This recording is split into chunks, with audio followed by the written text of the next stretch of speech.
Hola, ¿qué tal, gente? Soy Alex y hoy os traigo una nueva reseña al canal. Esta vez será de un libro que me acabo de leer y me ha encantado, El Señor de las Moscas, por William Golding. El libro nos sitúa en el contexto de la Segunda Guerra Mundial. Unos niños de entre 8 y 14 años se encontraban viajando en un avión por el Pacífico y fueron derribados por un caza japonés. Y terminan todos en una isla paradisíaca en mitad del Pacífico, sin ningún adulto, porque todos los pilotos y demás han muerto en el accidente. Al principio todo va genial, porque los niños, a pesar de haber tenido el accidente, se sienten muy bien por estar en una isla paradisíaca, con aguas tropicales, no tener que ir a la escuela, estar libres sin la vigilancia de los padres, ni de los profesores, ni nada, y se sienten bastante bien. Y al principio se comportan de una manera muy civilizada. Por ejemplo, se reúnen en asambleas para decidir las cosas más importantes, y fijan reglas, como por ejemplo, que todas las personas que hablen tienen que tener una caracola que han encontrado, la tienen que tener en las manos, y eso refleja el turno de palabra, y mientras no tengas la caracola en tus manos no puedes hablar. Y también fijan reglas como por ejemplo, construir refugios, acumular comida o agua, y la que es más importante, que en la cima de la montaña de la isla haya siempre una hoguera, para que los barcos que pasen por los alrededores puedan verlo y rescatarlo. Porque tenéis que comprender que es una isla bastante pequeña en mitad del Pacífico, entonces sin la hoguera, sin la señal, es muy difícil que nadie pueda rescatarlos. Y todos estos niños se dividen en tres grupos. Por un lado están los pequeños, que son los que tienen 7 o 8 años por ahí, y son gente que tampoco pinta mucho porque no toma ninguna decisión, están siempre jugando, no prestan interés por nada importante, y se asustan fácilmente, etc. Por otro lado están la gente más racional, liderada por Ralph, que es como el jefe del grupo, que lo eligieron por votación, estilo democracia, y es la gente que piensa fríamente, que es consciente de que aunque puedan disfrutar en esa isla, también tienen que tener en cuenta que son náufragos y tienen que mantener la hoguera encendida sí o sí, eso es lo más importante.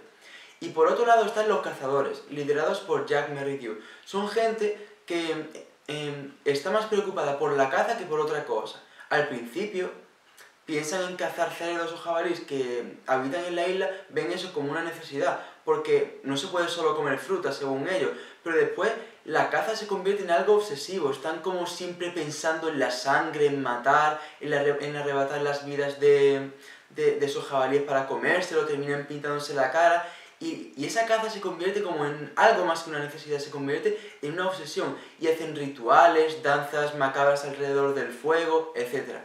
Estos tres grupos en un principio están muy unidos, porque se compadecen unos de otros por el accidente que han tenido, etc. Pero llega un momento en que los dos grupos principales, lo de los racionales, liderados por Ralph, y lo de los cazadores, liderados por Jack, empiezan a separarse.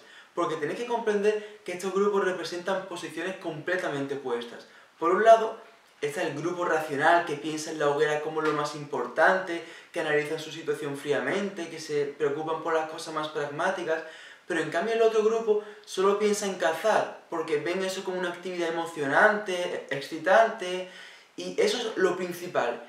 Y para esa actividad desatienden las otras, como lo de la hoguera. Y pasa una cosa, que esto no es spoiler, es en las primeras páginas y no voy a contar el meollo de la cuestión.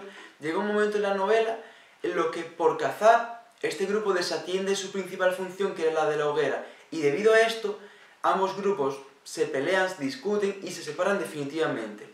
¿Qué pasa? Que al separarse el grupo de los salvajes de los otros dos grupos, como que recaen definitivamente en un estado de barbarie y salvajismo sin precedentes.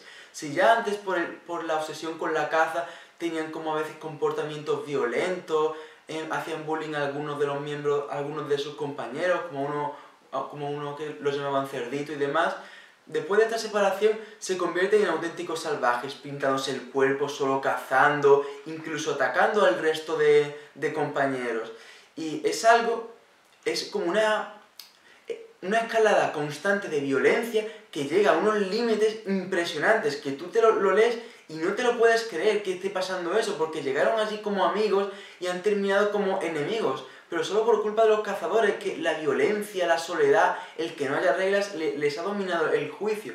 Y por otro lado, algunos pequeños empiezan a tener como pesadillas, y dicen que hay como una criatura merodeando por la isla, una criatura que sale del agua o que llega del aire, Y esto, aunque los mayores no se lo crean, infunde como una especie de temor en todos, en todas las personas. Todos empiezan a tener miedo, a tener pesadillas, incluso los cazadores terminan creyéndose lo de la criatura, que no os diré si es verdad o no, y empiezan a realizar ofrendas para que la criatura les deje en paz. En fin, se convierte en algo que bastante escalofriante.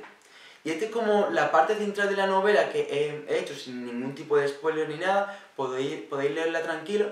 Y ahora os contaré, yo creo que la parte filosófica de la misma.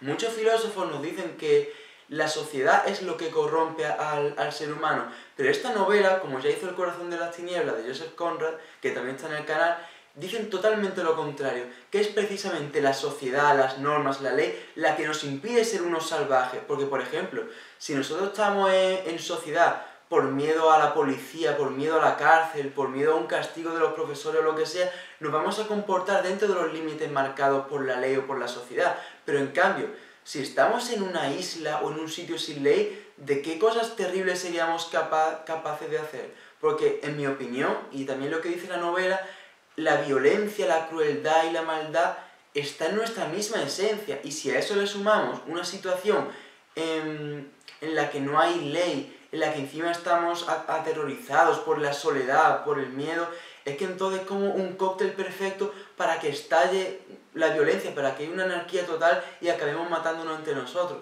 Y esto es como el eje principal de la novela, que es impresionante. Hay unos giros increíbles, unas situaciones de tensión brutales, unos personajes súper carismáticos con los que te sientes muy identificado. Y tú te metes en la piel de estos chavales y dices, joder, ¿qué haría yo si estuviera aquí? Porque estamos en mitad del Pacífico durante la Segunda Guerra Mundial, en los años 40. Es que no se puede hacer casi nada.